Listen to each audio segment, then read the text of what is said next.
నమస్కారం. సుప్రభాత ఘంటారావానికి స్వాగతం. ముందుగా ప్రధాన అంశాలు. ప్రభుత్వం అవినీతిలో కూరుకుపోయిందన్న రాజ్నాథ్. వైకాపా మాఫియా జైలుకు వెళ్లడం ఖాయమని హెచ్చరిక.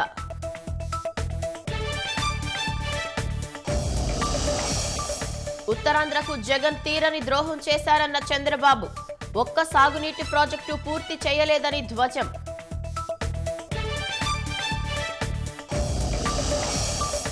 పింఛన్ల పంపిణీపై సీఈఓకు చంద్రబాబు లేఖ. మే 1న ఇళ్ల వద్దే ఇవ్వాలని విజ్ఞప్తి.